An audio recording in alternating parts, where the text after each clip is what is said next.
September 1922, the jewel of the Aegean is screaming. A 3,000-year-old dream is turning into ash.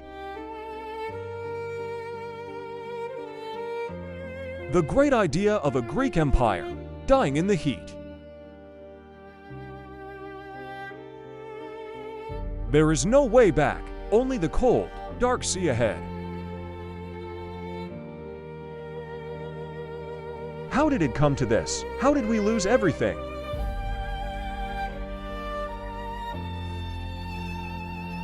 From the heights of victory to the depths of despair.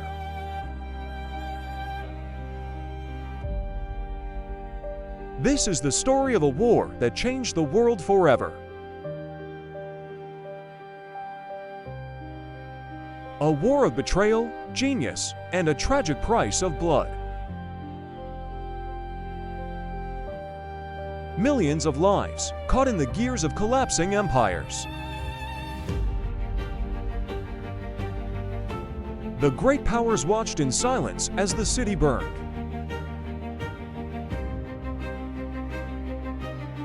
Their promises were as empty as the smoke over the harbor. Iron and blood, the only currency left in Anatolia. Out of the ruins, a new force was rising from the mountains. A dying empire was being reborn through fire and steel. For some, it was a liberation, for others, a catastrophe. Mustafa Kemal, the man who rewrote the fate of a nation. Thousands fought for a place on the last boats out of hell.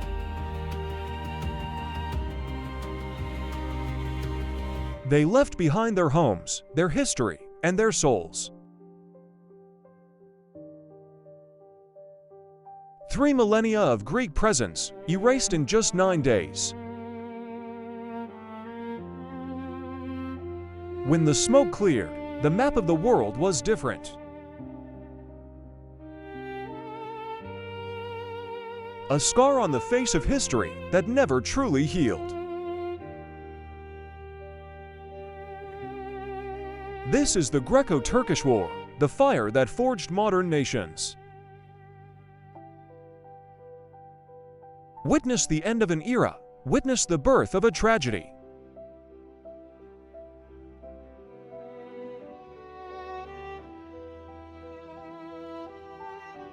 (1919), a fever of hope sweeps through Athens.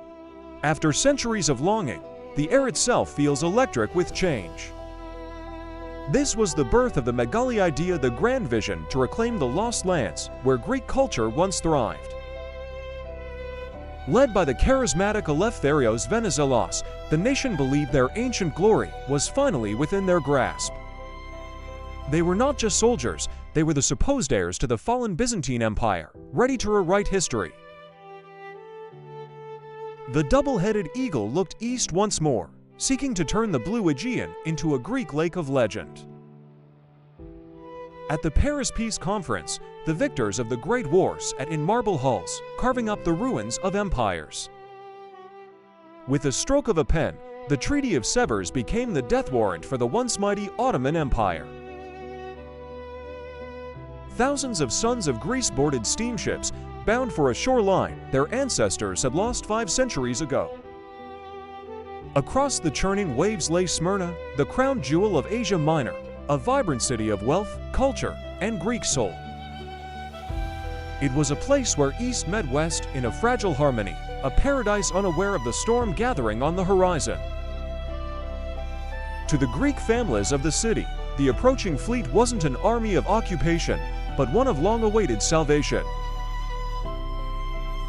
May 15, 1919, as boots hit the stone quay, a dream of 3,000 years finally felt real, tangible, and alive. Church bells rang out in a jubilant chorus, echoing a triumph that many believed was divine providence. Beyond the celebration lay the vast, sun-scorched heart of Anatolia, a land that did not want to be conquered. Amidst the ruins of defeat, one man stood alone on the ridges. Mustafa Kemal, a soldier who refused to surrender. He didn't see a liberation of ancient lands. He saw an insult to his people that could only be washed away in blood. In hidden huts and mountain caves, the flicker of resistance began to burn. A national movement was being born. Driven by politicians in Athens, the Greek army pushed deeper into the dust, unaware they were walking into a trap. In the halls of London, David Lloyd George promised support, feeding a fire he would later leave to burn out. But the great powers were fickle. While England cheered, France and Italy began to question the cost of this war. As the miles grew, the supply lines frayed. The Greek soldier was marching further and further from his soul. They were fighting for the ghost of an empire, a weight of history that grew heavier with every step into the interior. Letters sent home no longer spoke of glory, but of a landscape that felt like a vast, silent enemy. Kemal was transforming peasants into patriots, forging a new army from the broken remains of the Ottoman spirit. Ankara, a dusty town in the middle of nowhere, became the defiant beating heart of a new Turkish republic. The headlines in Athens screamed for total victory. Onward to Angora, they cried, demanding the end of the Turk. The mountains swallowed the sound of the Greek cannons, an endless silence following every thunderous blast. The Anatolian plateau became a furnace, melting the resolve of men who had been at war for nearly a decade. When the wells ran dry, thirst became a ghost that haunted the ranks, deadlier than any bullet or bayonet. Back in Athens, the government crumbled and shifted. Political poison began to seep into the generals' tents. The return of King Constantine broke the alliance. The British grew cold, and the Greek dream began to fracture. In the dead of night, the very nations that encouraged the Greeks began to sell weapons to their enemies. They were guarding the ruins of the past, while the future was being taken from them by a rising tide. Kemal's men moved like shadows. For them, this was not just a war, it was a struggle for their very existence. Ambition and reality were about to collide in a storm of fire and steel that would leave millions homeless. All roads, all blood, and all dreams led to the banks of a single river, the Sakarya. The great idea was about to meet its ultimate test. A test of fire that would change the map forever. 1921, the Anatolian Plateau became a graveyard of empires, a vast furnace where only the strongest will survive. The Greek army marched deeper into the void, their boots heavy with the dust of a land that refused to be conquered. Glory had been replaced by exhaustion. The men were fighting for a dream they could no longer see through the dust. Their generals promised a quick victory in Ankara, but the horizon only offered more mountains and a terrifying silence. Hidden in the shadows, the eyes of the resistance were watching. They were home, the Greeks were strangers. In Ankara, Mustafa Kemal worked through the night. He was not just a general, he was the soul of a nation. He knew the geography of his motherland better than his own life. He was preparing a trap of steel and stone. This was a total war.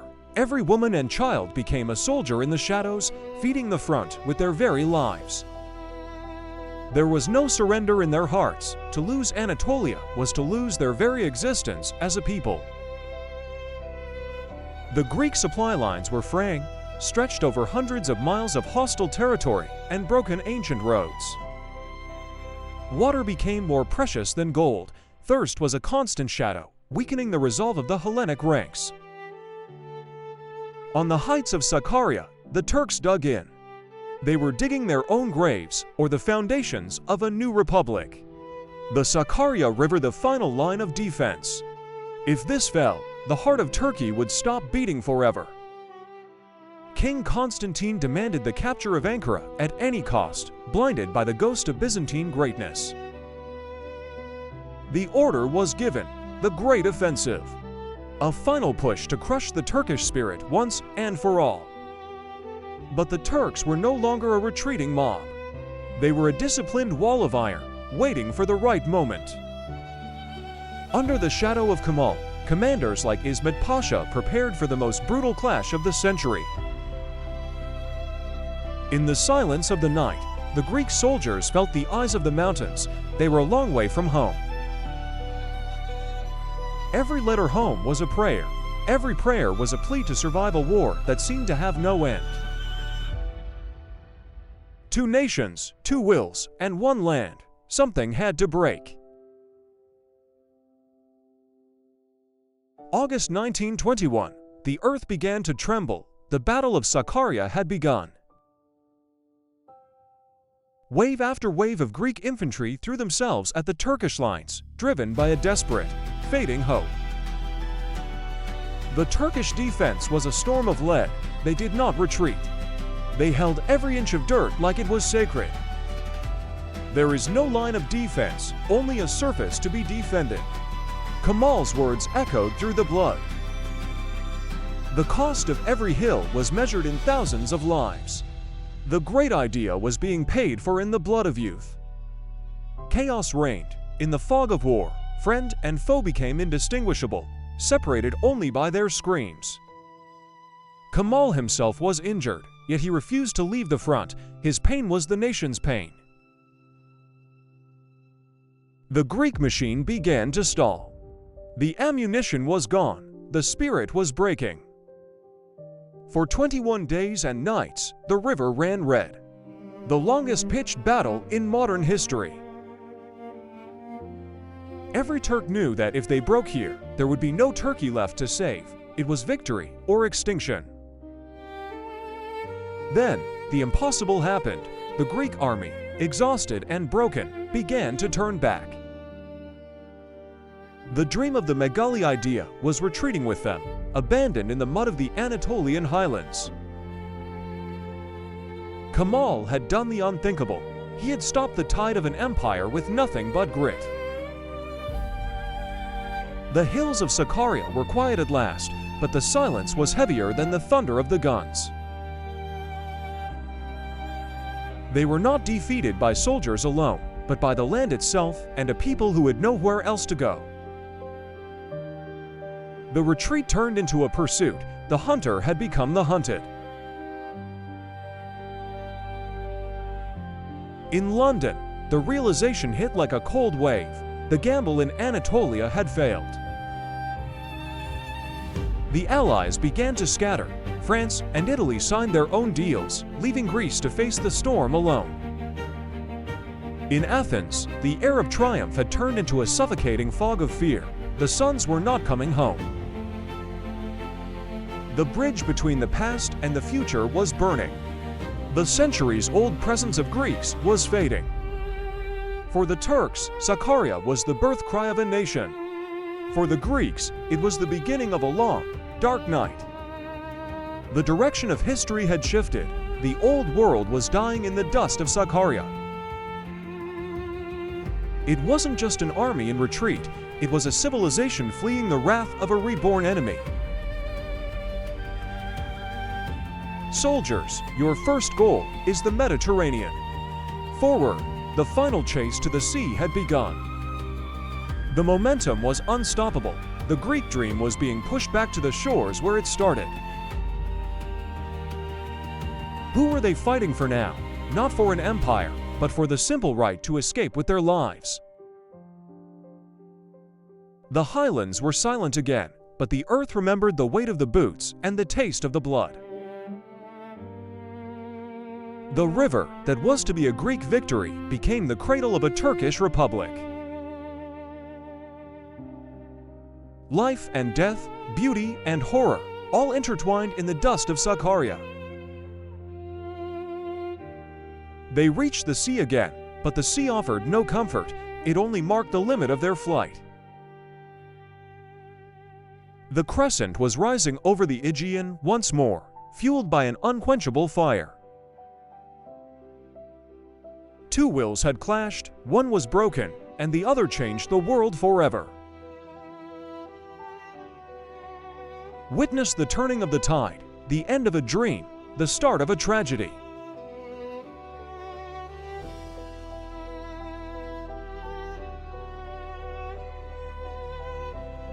August 23, 1921, the world held its breath as two nations collided along the banks of the Sakarya. For the Greeks, this was the final obstacle. Beyond these hills lay Ankara, and the total victory they craved. But the leadership in Ankara had a different plan. They would not defend a line, they would defend every inch of the land. The air exploded, 1,000 cannons began a symphony of destruction that would last for 22 days.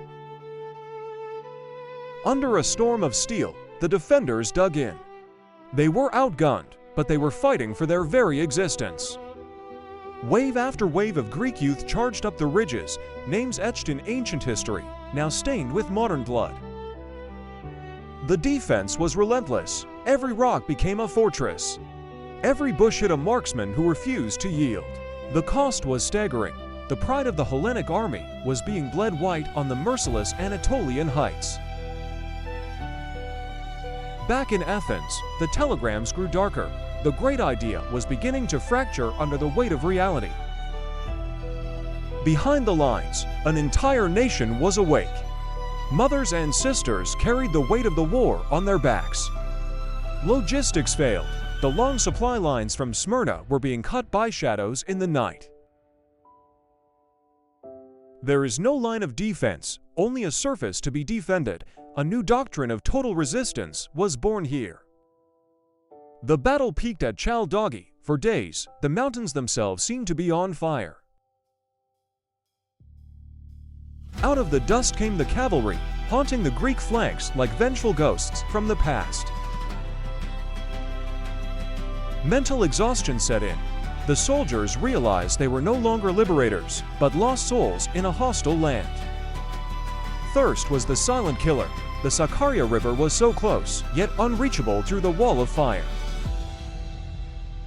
The leadership watched and waited. They knew the Greek momentum was dying. The tide was about to turn. The Greek generals realized the nightmare. They had reached their limit, hundreds of miles from safety. Then came the counter-strike. With a roar that shook the hills, the defenders became the hunters. September 13th, the Greek dream broke. The retreat began, turning into a desperate flight for survival. They left behind their pride, their fallen brothers, and the hope of an empire in the dust of Sakarya.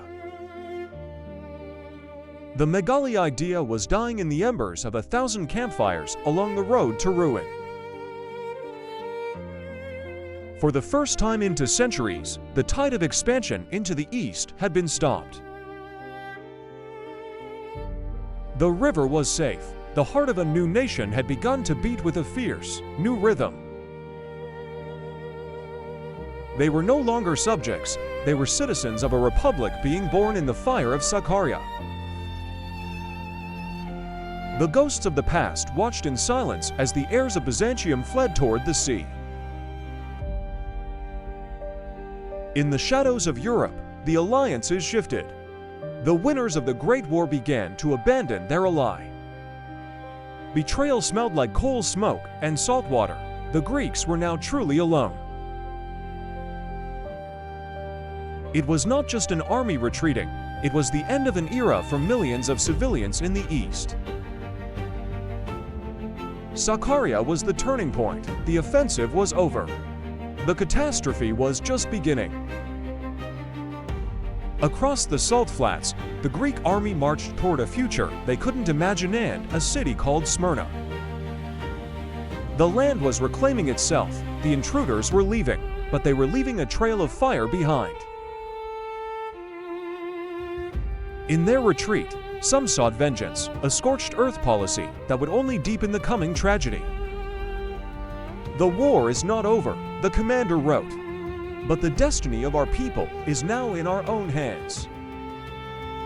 Every mile was a struggle for breath. Every sunset brought them closer to the inevitable end. Families packed their lives into small bundles, sensing that the life they knew was over forever.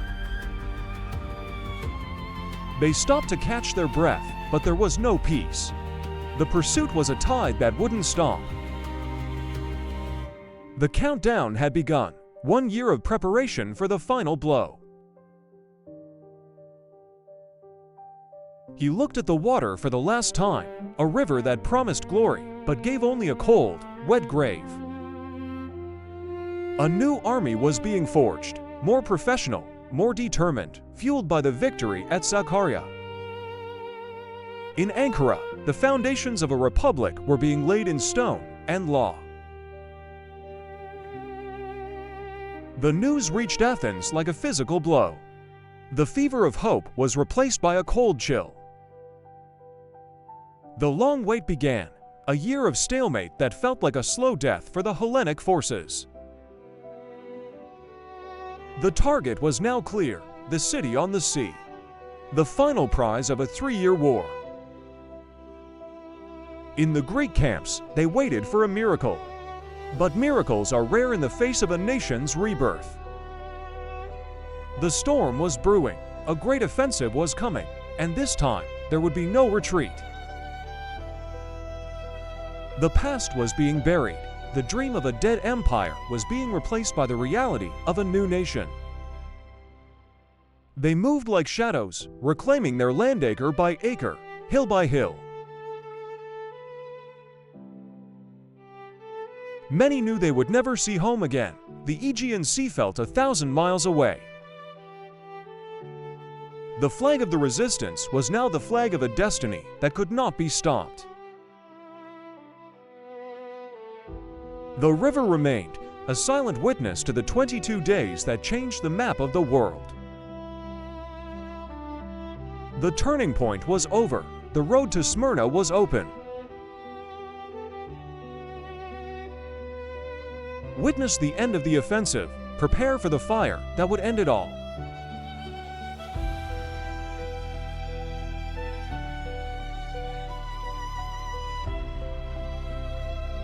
September 1922, Smyrna, the pearl of the Aegean, stood on the brink of an unimaginable nightmare. Hundreds of thousands crowded the docks. They had fled the fire in the interior, only to be trapped by the sea. On September 9th, the Turkish vanguard entered the city. The era of the empire had ended. The era of vengeance began. In the harbor, the mighty warships of the great powers watched in silence. The world was a spectator to tragedy. It started with a single spark in the Armenian quarter, a flame that would soon consume 3,000 years of history. By the afternoon of September 13th, the wind from the sea pushed the flames toward the crowded waterfront. There was nowhere left to run. Behind them was a wall of fire. Before them, an indifferent sea. Chaos swallowed the streets. The city of elegance became a furnace of screams and ash. The quay became a living hell, a thin strip of stone where a civilization awaited its final judgment. The grand hotels, the theaters, the history of Smyrna all collapsed into a rain of fire and sparks. Keys to houses that no longer existed, secrets buried in the depths of the harbor. Desperate hands reached for the lifeboats. Only a few would find safety. Most were left to the flames. From the heights above, the victors watched the end of the old world. A new nation was rising from the ash. For 4 days, Smyrna burned. The light was visible for dozens of miles across the Aegean Sea. The music of Smyrna fell silent. The cosmopolitan dream of East and West meeting was dead. In the darkness, the searchlights of the warships became the only hope, flickering like distant, cold stars. Citizenship, identity, family, everything was being erased by the heat of the inferno. Many chose the sea over the fire. The harbor became a graveyard of those who had nowhere else to turn. The wheel of history had turned with a brutal force. The great idea had met its final, fiery end. When the sun rose, Smyrna was no more. Only charred stone and a haunting silence remained. They watched their world disappear. They were leaving the land of their ancestors forever. A childhood lost, a future stolen. The cost of war was written in the ruins of a doll's face. The great catastrophe, millions of lives uprooted in a tide of sorrow that would never truly dry. The victory was total. The map of Anatolia was redrawn in blood and flame. In the halls of Lausanne, the tragedy was formalized. A population exchange that would change two nations forever. In Greece, the survivors arrived as strangers in their own motherland, broken, poor, but alive. They brought with them the seeds of their culture. From the ashes of Smyrna, new lives would slowly grow. For the victors, a republic was born. A modern nation rose from the ruins of a fallen empire. Names like New Smyrna appeared across Greece. Memories of a lost home etched into the landscape. Memory is the only bridge left, but even memory fades like an old photograph in the sun. Time moved on. The city was rebuilt, but the scars of 1922 remain deep beneath the pavement. A tragedy for one, a triumph for another. A story of two wills that tore a world apart. He looks back one last time, not at the fire, but at the ghost of a home he can never return to. They took the earth with them, even in death. They wanted to be buried with the land they lost. The crescent remains, a symbol of a nation that fought for its life and won against the tide. A century has passed. The echoes of Sakarya and Smyrna still ring through the halls of history. The story of the two wills ends here, a lesson in the cost of dreams and the price of survival. Witness the turn of the tide. Never forget the fire. Never forget the cost of war.